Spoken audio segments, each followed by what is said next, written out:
రాధాకృష్ణ గారు మరో ఆసక్తికరమైన అంశం రాశారు. ఆంధ్రప్రదేశ్ లో జగన్ రెడ్డి, తెలంగాణలో కేసీఆర్ అధికారంలో ఉన్నప్పుడు వారి తప్పుల్ని ఇదే వీకెండ్ కామెంట్ లో అనేక మార్లు ఎత్తి చూపాను.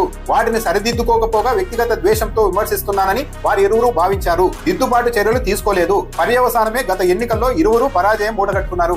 నా సలహాలు సూచనలు పాటించి ఉంటే గెలిచి ఉండేవారేమో అన్నట్టుగా రాధాకృష్ణ గారి ఉద్దేశం. ఇక్కడ గమనించాల్సింది ఏంటంటే, సరే జగన్మోహన్ రెడ్డి, కేసీఆర్ సలహాలు తీసుకోలేదు కాబట్టి ఓడిపోయారు అనుకున్నాం. 30 ఏళ్లుగా రాధాకృష్ణ గారి సలహాలు తీసుకుంటున్న చంద్రబాబు నాయుడు గారు కంటిన్యూగా రెండోసారి ఎందుకు గెలవలేకపోతున్నారు? ఒక ఎన్నికల్లో ఏదో విధంగా చెప్పి అధికారంలోకి రావడం, ఆ తర్వాత ఎన్నికల్లో ఘోరంగా ఓడిపోవడం ఎందుకు జరుగుతుంది? ఆర్కే గారి సలహాలు పాటించిన కేసీఆర్ గారు 2 సార్లు కంటిన్యూగా అధికారంలోకి వచ్చారు. ఆర్కే గారి సలహాలు పాటించిన వైఎస్ రాజశేఖర రెడ్డి గారు కూడా 2 సార్లు వరుసగా 2004, 2009లో గెలిచారు. అని చంద్రబాబు నాయుడు గారు ఎందుకు గెలవలేకపోతున్నారు వరుసగా? ఎందుకు చంద్రబాబు నాయుడు గారు ఒంటరిగా వెళ్లి ఎన్నికల్ని ఫేస్ చేసే పరిస్థితుల్లో కూడా లేరు? రాధాకృష్ణ గారి సలహాలు అంత పవర్ఫుల్ అయితే చంద్రబాబు నాయుడు గారికి ఎదురే ఉండకూడదు కదా. పైగా చంద్రబాబు నాయుడు గారు, రేవంత్ రెడ్డి గారు నేను ఇచ్చే సలహాల్ని ఎత్తి చూపే లోపాలని పరిగణలోనికి తీసుకుని సరిదిద్దుకుంటున్నారని కూడా రాధాకృష్ణ గారు రాశారు. సరే ఈసారైనా సరే రాధాకృష్ణ గారి సలహాలు పాటిస్తున్న చంద్రబాబు నాయుడు గారు కానీ, రేవంత్ రెడ్డి గారు కానీ మళ్ళీ అధికారంలోకి వస్తారో లేదో ప్రజలే నిర్ణయిస్తారు.